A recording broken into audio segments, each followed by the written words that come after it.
kuririmba indirimbo bavuga ngo isezerano wampaye kugira ngo tubashe kwegera Imana. Isezerano wampaye zariguma mu mwami, umunsi nageze iwawe nzabigushimira. Isezerano wampaye zariguma mu mwami, umunsi nageze iwawe nzabigushimira. Isezerano wampaye zariguma mu mwami, umunsi nageze iwawe nzabigushimira. Isezerano wampaye zariguma mu mwami, umunsi nageze iwawe nzabigushimira. Isezerano wampaye zariguma mu mwami, umunsi nageze iwawe nzabigushimira. Isezerano wampaye zariguma mu mwami, umunsi nageze iwawe nzabigushimira. Uwiteka uri Imana nyamana kandi ushobora byose Data, ushimwe kuko wongeye kwemera yuko mpagarara imbere y'ubwoko bwawe Data. Nyagasani si uko mfite byinshi byo kuvuga, nyaguhora ku ngoma ni wowe wenyine wabishatse. Ndakwinginze uzi Uwiteka nkubere simo, ubashe kwivugira Data, ubashe guhindura imitima y'ubwoko bwawe, ubashe kongera kubibutsa ko hari amasezerano wabahaye, ubashe kongera Mwami kubigisha uburyo bayahagararamo neza, kugira ngo wa munsi nugera Databuja bose bazakwishimire, bose Uwiteka bazishime bavuga bati Data warakoze kudukomeza, warakoze kutwongera kuduha, warakoze Uwiteka ko waratugiriye neza bene ako kageni. Ndagushimira Databuja, ntabwo mvuga byinshi nka mu gutegeka, ngwino witegekere, ngwino wiyoborere Databuja, umwuka wawe wenyine abe wenyine unkoraho kugira ngo ubashe kuvuga iby'ubutwari. Ibyo bigusabye mu izina ry'umucunguzi wacu Yesu, amena. Ndashimira Imana ko yongeye kwemera ko mpagarara imbere y'ubwoko bwaje. Ntabwo biba byoroshye, ariko Uwiteka yabinshoboje. Ndashimira izina ryayo. Uyu munsi nkaba nifuje ko tuganira ku ijambo rivuga ngo mu Mana nta gicucu cyo guhindagurika kibamo. Imana uko yari ejo n'uyu munsi ni kwiri, ngo Imana ntabwo ijya ihinduka, ibyo yakubwiye izabisohoza. Nubwo ubona bikomeye, nubwo uri kuvuga uti ubutayu ndimo burakomeye cyane, sinzi niba nzabiva inyuma, ariko Uwiteka arahari, azakubera ibigukingira, azakujya imbere n'inyuma, azakwereka ibikwiriye wakagombye kubamo kugira ngo isezerano ryayo rizasohore. Amena. Nkaba nifuje ko twasoma muri Ezekiyeli mu gice cya 16 guhera ku murongo wa mbere kugera ku 27. Umutwe w'ijambo uravuga ngo Yerusalemu hagereranywa n'umugore wabaye maraya. Ni ukuvuga ngo impamvu Imana yemeye ko iri jambo ryandikwa ikemera ko Yerusalemu hagereranywa n'umugore ubaye maraya, nuko yabonaga ko ibyaha byabo byari bikabije, nuko yabonaga ko hari ibigirwamana bari barimbitse mu mitima yabo bakimura Imana. Ni ukuvuga ngo icyo gihe nta Mana yigeze iba mu mitima yabo, ntabwo bigeze babasha guha icyubahiro Imana ngo izina ryayo ribashe kugaragara. Umutwe wa murongo wa mbere uravuga ngo ijambo ry'Uwiteka ryongera kunzaho riti, mwana w'umuntu, menyesha Yerusalemu ibizira byaho, uvuga uti ukuri k'Umwami Uwiteka abwira Yerusalemu, inkomoko yawe na kavukire yawe uro mu gihugu cy'i Kanani, so yari Umwamori, nawe nyoko yari Umuhetikazi. Uwiteka abagirire neza. Hari igihe utekereza ukavuga uti ariko se Imana iranzi, nyamara Imana irakuzi, izi uko wabayeho kuko niyo yakuremye, izi kavukire yawe, izi ibyo wanyuzemo, izi n'ibyo uzanyuramo. Ariko Uwiteka arongera arabikwibutsa ngo azi kavukire yawe, azi uburyo wabayeho, azi uburyo uzabamo, kugira ngo izina ryayo rihabwe icyubahiro muri wowe. Umurongo wa 4 aravuga ngo kavukire yawe umunsi wavutseho, umukungwe wawe ntibawushariye ngo kandi ntibakujabuye n'amazi ngo ubonere, ntabwo waruhije usigwa n'akamuri, ngo naho no kugushyira mu twahi tw'impinja, ngo ntawakurebanye imbabazi kugira ngo agukoreho ibyo akugiriye ibambi, ahubwo watawe ku gasozi ku munsi wavutseho, ngo kuko wagabaga. Ni ukuvuga ngo kera utaramenya Yesu wari nko ku gasozi, warishyira ukizana, ndibaza niko byari bimeze, wakoraga ibyo wishakiye, ugakora ibyaha mu gitondo ukagera nimugoroba, nta gihe wigera kuvuga uti reka nsubire inyuma nongere ndebe nkorereze ibyo nakoze ibibi cyangwa ibyiza, kuko Yesu ntabwo yari akurimo, kuko Yesu ntabwo wari umuzi, Yesu ntabwo wari wakamenya ko yagupfiriye ku musaraba ngo akubwire ngo byose birarangiye. Ibyo byose ntabwo wari ubizi, wikoreraga ibyo wishakira. Ariko icyo Imana idusaba, irongere twibutsa ngo kavukire yawe irayizi, izi uko wabayeho, irakuzi kuko niyo yakubumbye, irakuzi kuko niyo yakuremye. Umurongo wa 6 aravuga ngo nuko nkunyuzeho mbona wigaragura mu ivata ryawe, ndakubwira nti nubwo uri mu ivata ryawe ubeho. Ni ukuri narakubwiye nti nubwo uri mu ivata ryawe ubeho. Imana irongera kwibutsa ngo muri ibyo byaha byawe byose unyuramo, ibyaha byawe biratukura tukutuku, ariko Imana irongera kubwiye ngo baho kuko ninjye nakuremye, baho kuko uri mu isezerano ryanjye, baho kuko uri ubwoko bwanjye.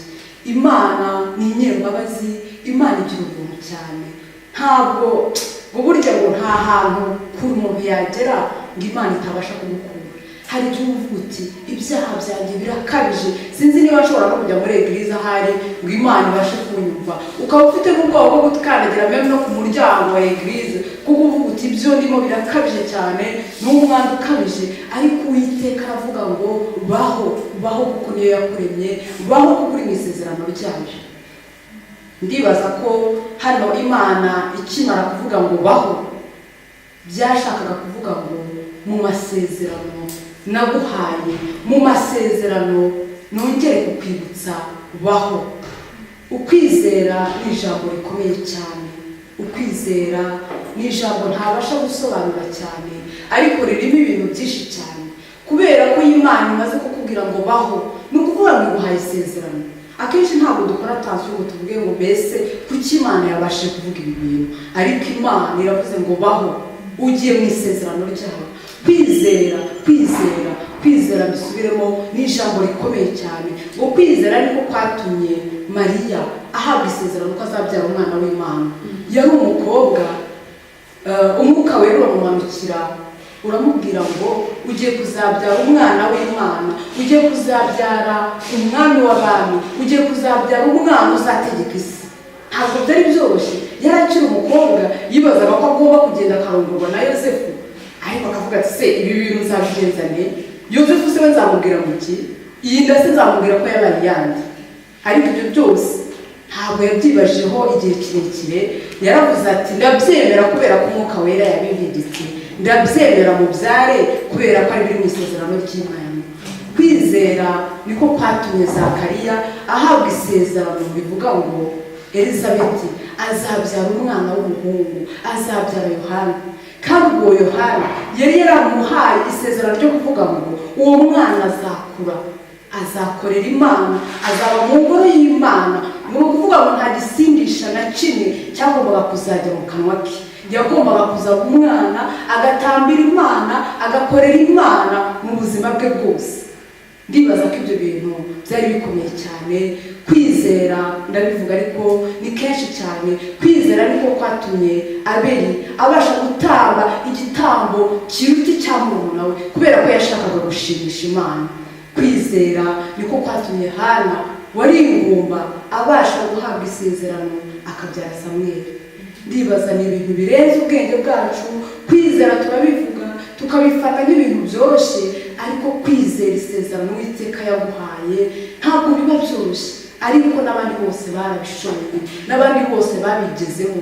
Kwizera niko kwatumye Sara abasha kubyara umwana mu zabukuru. Ntabwo byari byoroshye, yararebaga akavuga ati birarangiye ntabwo nibyaye, ahubwo icyo ntegereje ni ukwipfira. Ariko Uwiteka yari yaramuhaye isezerano, ntabwo ugipfuye, ugiye kuzaba umubyeyi, ugiye kuzitwa mama w'amahanga. Izina ry'Uwiteka rihabwa icyubahiro. Ku murongo wa 7 haravuze ngo nakugwije nk'ibimera mu murima uragwira, ngo kandi urakura ugira uburanga buhebuje, amabere yawe arashimangira n'umusatsi wawe urakura, ariko wari waratawe ari ntacyo wambaye. Twongere twibuke Uwiteka ataraguha isezerano, Uwiteka atarakubwira ko umwana we yamuhereje kugira ngo amupfire ku musaraba, wari wambaye ubusa, ntacyo wari ufite mu mutima wawe, wikoreraga ibyo wishakiye. Ariko Uwiteka yaduhaye isezerano, aduha umwana we adupfira ku musaraba, aremera, arasuzugurwa, acibwa mu maso, imyenda bayimuciraho, bamumanika ku giti, aba umwana w'Imana. Ntabwo byari byoroshye, ariko ibyo byose Imana yarabikoze kugira ngo izina ryayo rihabwe icyubahiro, kugira ngo tubashe kumwizera birenze uko twigeze kwizera. Umurongo wa 8 aravuga ngo nuko nkunyuzeho ndakwitegereza ngo nugeze mu gihe cyo kuberukwa, maze ngutwikiriza umwitero wanjye, nambika ubwambure bwawe, ndetse narakurahiye nsezerana nawe, maze ubu wanjye, ni ko Uwiteka Imana ivuga. Uwiteka isezerano yaguhaye, Uwiteka yarakubwiye ngo baho ubaho, Uwiteka yarakubwiye ngo ubwambure bwawe ndabwambitse. Cyagiye wari umunyabyaha, iyo umuntu ari umunyabyaha arijya aba yumva ko yambaye, ari ukuntu aba yumva yiyumva, ariko iyo uri umunyabyaha uba umeze nk'umuntu wambaye ubusa. Iyo uri umunyabyaha uba usa nabi cyane. Uwiteka aratureba akabona ngo ibyaha byacu bitukura tukutuku. Iyo tureba mu muriro, ndibaza ko ibyaha byacu twabigereranya n'uko wareba mu muriro uba utukura cyane. Ariko ibyo byose Uwiteka aravuga ngo no, ibyo byose nzabihindura byere, nzabihindura ngo ahasigaye usigare umeze nk'ubwoya bw'intama bwera. Uwiteka ashimwe kandi ahabwe icyubahiro. Umurongo wa 9 aravuga ngo mpera ko nkuhagize amazi, ni ukuri nkuhagiraho amaraso yawe rwose, ngo kandi nguhezuza amavuta, maze nkwambika imyambaro ifite amabara ateye ibika, ngukwetesha inkweto z'impu za tahashi, ngukenyeza imyambaro y'ibitare myiza, kandi ngutwikiriza iya harari, nkurimbishisha iby'umurimbo, kandi nkwambika ibitare by'izahabu ku maboko n'umukufi mu ijosi ryawe. Uwiteka ashimwe kandi ahabwe icyubahiro. Akimara kuguha rya sezerano, ibibi byawe byose yabihinduye byiza, yarakwambitse, agushyiramo amazahabu, aragutaka, kuko yarakubwiye ngo ubaye uwanjye, ngo baho. Ndibaza iryo sezerano ryari rikomeye, ariko Uwiteka ngo icyo yavuze ngo no gukora arakora, ngo n'inyuma ya zera arakora, ngo nta handi ubona ko bitagishobotse arakora. Uwiteka yongeye kukubwira ngo uri mu isezerano ryanjye, baho. Nubwo bikomeye baho, nubwo bikomeye baho, nubwo uri muri ariko baho, kugira ngo wumve ko Uwiteka ari kumwe nawe. Umurongo wa 12 aravuga ngo kandi nshyira impeta ku izuru ryawe, n'impeta zo ku matwi, n'ikamba ryiza ku mutwe wawe. Uko niko warimbishirijwe izahabu n'ifeza, kandi imyambaro yawe yari ibitare byiza na harari, n'amabara ateye ibika. Wajyaga urya iby'ifu y'ingezi n'ubuki n'amavuta ya elayo, ngo kandi wari ufite uburanga bihebuje, urahirwa ndetse umera nk'umwamikazi.